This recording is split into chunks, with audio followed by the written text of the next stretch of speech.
Right, enzymes are a particular type of protein responsible for catalyzing all of your reactions in your body. Every single reaction in your body is controlled by these enzymes. Now, a really good example is the breakdown of glucose. If we were to burn glucose in the laboratory, we'd have to get to temperatures of around 300 or 400 degrees to get it to burn, right? To get it to break down into carbon dioxide and water, to decompose. In your body, it happens at 37, which is quite remarkable. A big difference. The difference is enzymes. They catalyze the reaction. They provide an alternate pathway. They lower the activation energy, and they can be utilized over and over and over again. Enzymes are proteins that are ultimately designed by your DNA. Your DNA determines the amino acid sequence. And so it's very, very specialized. It's very, very specific. But one thing about enzymes that's different to normal catalysts, actually there are a few things, but probably the most important thing is that you can't use an enzyme to break down fat to also break down carbohydrates. Enzymes only work for one reaction, and that makes it really specialized. And there are advantages, there are also disadvantages. So what are they? They're protein molecules, they're catalysts, they are very specific. Because they're made of amino acids with all these branches and all that stuff that we've just seen, they're very sensitive to changes in pH. You know, you remember pH, PI, the relationship. You can make it positive and make it negative by changing the pH. That mucks up the protein if you change the pH. And the reason they're so specific and so sensitive is due to the tertiary and quaternary structures that involved, you know, hydrogen bonding, hydrophobic interactions, really delicate bonds that can break quite easily. Right, so enzymes. A few reminders, what's a catalyst? Memorize the definition. I should have put it in red. The heading's in red, so hopefully you'll remember. Everything in red has to be memorized. So catalyst. You all would know what a catalyst does. It increases the reaction rate. But don't just say that in your definition. Make sure that you also say by providing an alternate pathway with a lower activation energy. And 50% of the students in the world forget this last statement without being used up. So make sure you include that in your answers. Tertiary structure we've just seen. It's the side groups, the bonding between the side groups. And quaternary structure we've just seen, it's the bonding that occurs between protein subunits. So if there are 4 proteins that bunch together like this, so this is hemoglobin down here on the left, then it involves a quaternary structure, and all these 4 protein subunits bond together by hydrogen bonding and all the stuff that we've just talked about. Right, so in this little animation, you will see how small, really, the most important part of the enzyme is. The way an enzyme works, so just have a look at this. The way an enzyme works is that there is a hell of a lot of amino acids, all these blue balls of the amino acids, that all twist and turn together, but there is only one little spot on the enzyme that attaches to the reactant. That's that spot there. And that's called the active site. And that's where the enzyme does bonds to the reactant. Now, you might remember when we were talking about catalysts last year, we said that they act like a surface sometimes. You know, the 2 atoms can come together and join onto the catalyst and then they can collide. A surface. Well, that's exactly what this enzyme does. It acts as a surface. I'll have a look again. For the reactant. But sometimes that surface actually isn't on the surface. Sometimes there's a crack that goes into the enzyme, a cavity that goes into the enzyme that the reactant can fit into quite nicely as well. Now we usually find that sort of an effect when the reactant is a little bit non-polar, or has at least a non-polar functional group, right? Non-polar doesn't dissolve in water. The surface is all water. The surface is an aqueous environment. But if you have to catalyze reactions that involve non-polar side branches, then they're going to go into the middle of the enzyme because they're hydrophobic. What I want to also reinforce here is the shape of that cavity. It matches perfectly the functional group of the reactant molecule. So no other molecule can fit in that spot. The shape of the cavity matches only one reactant. Well, in theory. So that's how an enzyme works. It has what we call an active site. This is where the reactant molecule attaches. In biochemistry, we don't call them reactants. We call them substrates, but they're basically the same thing. Substrate, reactant, same thing. And the question at the bottom of the slide here is, why is the active site deeper? And I think I've just explained that to you, that for this particular reaction, the functional group that the enzyme attaches to on the substrate is non-polar. So it has to go into the middle of the enzyme to avoid the aqueous environment around it. All right, these slides show you some other examples of enzymes. So here is an enzyme with a substrate molecule that is pretty much on the surface. There's a little sort of cavity there, but it's not as deep as the one that you just saw. That I've highlighted in green is your substrate molecule. So it attaches to the enzyme. Now there's a hell of a lot of enzyme. Almost seems like a waste of resources to make all of this. Almost seems like a complete waste of energy and waste of time. But what you have to appreciate is that the way the enzyme folds is controlled by all of these interactions, tertiary interactions and so on between the protein chain, that eventually makes up that shape. So in the story that I was telling you about cystic fibrosis, if there is one amino acid in all of this lump here, if there's one amino acid that's not there, let's pretend this one here, right in the middle. If we pull that one out, you might think it's not going to have much effect. It will, because the hydrophobic, whatever, the hydrogen bonding, the interactions that that amino acid has with all its neighbours, which in turn affects its neighbours again, and then so on and so on, it really affects the shape of the active site. And if that site changes, it can't work. Why? In this structure, on the left, the yellow ribbon is the protein, right, the enzyme. This purple section is aspartame. It's one amino acid sitting in the chain, in the protein chain. Now, it has a side branch, you see, that comes off in this direction. It has a side branch that comes out like that.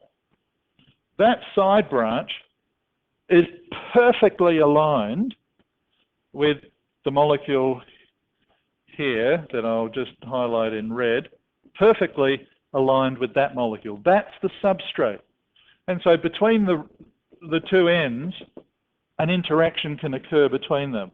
The substrate molecule links up beautifully with the side branch of that amino acid in that position. That's how it works.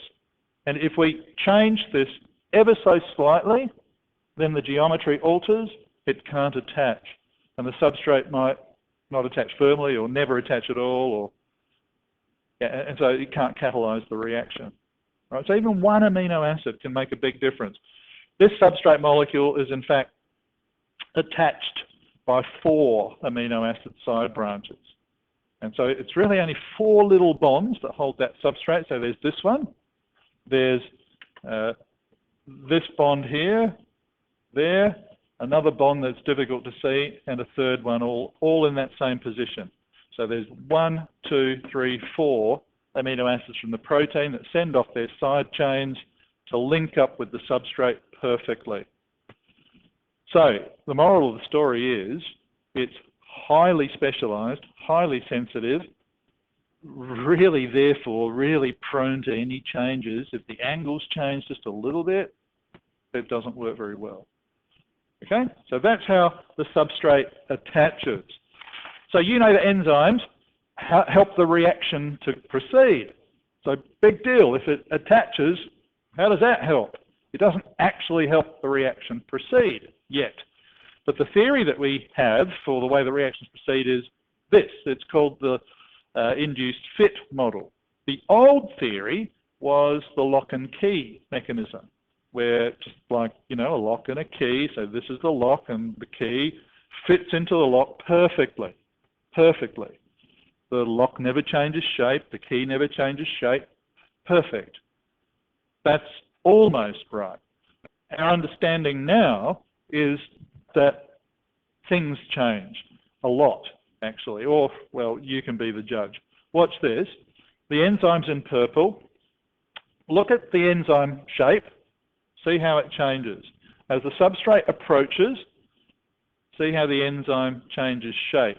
It adapts to position the substrate perfectly, but it doesn't stop changing. As soon as the substrate attaches, the enzyme keeps moving a little bit, and then it stresses the bonds in the substrate, and that weakens the bonds and then allows the substrate to break. So this is an example of a reaction where catabolism, a big molecule, the green substrate, gets broken into two little bits. So you can see how the enzyme works then. The substrate attaches really well, causes the enzyme to change shape a bit, and boom. Okay? Any questions about that? This is called the induced fit model. Sometimes enzymes need a little bit of help to work. This slide illustrates the role of a thing called a coenzyme. You've got this yellow rectangle that fits onto your enzyme, and that really isn't involved in the reaction, but what it produces is a change in shape of the enzyme surface, and then now that combination matches the two substrates perfectly. This is an example of an anabolism reaction where you've got two substrates that join together. The enzyme helps to pull them together. They bond, and then it detaches. So one way or another, the enzyme has a site that allows the reaction to proceed. Okay? Coenzymes are other little bits of proteins. There are alternatives to coenzymes, things called cofactors. Cofactors are vitamins. Vitamins often work as cofactors. That's why vitamins are essential, because you need these extra little bits on your enzyme to make it work properly. Now, before I became a teacher, I was working on one of these cofactors. My ambition in life was to become a famous scientist. What happened to that? But I was working in cancer research, and we were looking for a cure for cancer, and I thought we had discovered a cure. I may have already told you the story, have I? All right, I'll tell you the story quickly. I thought we discovered a cure. We were working on a cofactor, vitamin B6. Vitamin B6, like all vitamins, are essential. That's why they're called vitamins, vital amines. They are amines and they're absolutely necessary. Now, vitamin B6 fits on an enzyme like that. In the absence of vitamin B6, the enzyme doesn't work. Turned out that we discovered there was an enzyme that was highly active during the development of cancer. You know, cells grow and divide like crazy. And this enzyme was responsible for cell division. So we figured, that's it. How to stop this enzyme? Take away the vitamin. And my professor at the time, and I was a smoker at the time, my professor said, Dan, let me have your cigarettes. Actually, it wasn't cigarettes, it was a roll your own. We were uni students, we had to smoke whatever we could smoke. Actually, I shouldn't have said that. But he took my tobacco and then burnt it, extracted the chemical and dissolved it in some ether. And our test animals were mice. We'd shaved the back of the mice. We were looking at the production of dorsal papillomas, which are cells, skin cancer cells on your back. And he painted the mice with the stuff from my cigarettes, And within 2 weeks, on the back of these mice were horrible, pussy, warty papillomas from my cigarettes. I gave up smoking straight away for about 2 weeks. It's very hard to give up smoking. I eventually gave up smoking. You know what made me give up smoking? My wife. And she said, Dan, it's either the cigarettes or me. What do you do? I decided to give up smoking. Wrong decision. No. No, it was best decision ever. Anyway, we thought that the solution was to not feed these mice vitamin B6. So we had another group of mice. He did the same thing, paid to the back, took vitamin B6 out of the diet, and you know, they never developed cancer. Unbelievable. We had found the cure to cancer. Anyway, about 3 weeks later, the mice died. Why? Because vitamins are vital. Vital amines. Of course, you take it away from your diet, and then other things start to happen. We didn't realise how severe the other things would be. They developed skin conditions, skin cracked, because vitamin B6 helps with skin. It became ulcerated, infected, and then they eventually died anyway. So it really wasn't a cure, but we discovered a really important pathway to the development of cancer. And then now what they're doing is synthesizing biomolecules. This is what molecular drug design is all about. Courses at uni, fantastic stuff. Building molecules that can fit on there and block it, right? So designing a molecule that can actually stop an enzyme. The danger is, well, if you stop an enzyme in your cancer cells, you'll probably stop that same enzyme in other cells. And so you've got to find really specific things that will, you know, you target the points of difference. So there's still a hell of a lot more to learn about this. But cofactors play a really important role as well. Okay, to finish off, with enzymes, because they're proteins, they're vulnerable to a lot of things. Heat can destroy the weak, delicate tertiary bonds. So heat is quite destructive. Cooking an egg, there's your example. The protein denatures and goes white, changes. pH will also muck up the ionizable parts of the enzyme, so it breaks the ionic interactions, things change. Heavy metal ions, lead and cadmium and so on, can break the disulfide groups. They form complexes of the disulfide groups. They alter the structure. And then, let's not forget, this is a pretty serious one though. The amino acid sequence is determined by the DNA. We don't really have that much control over this, although genetic engineering does. And so that's why looking at the amino acid sequence is very important, because that could hold the cure.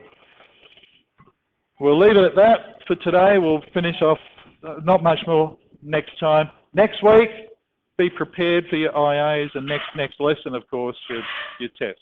All right, see you.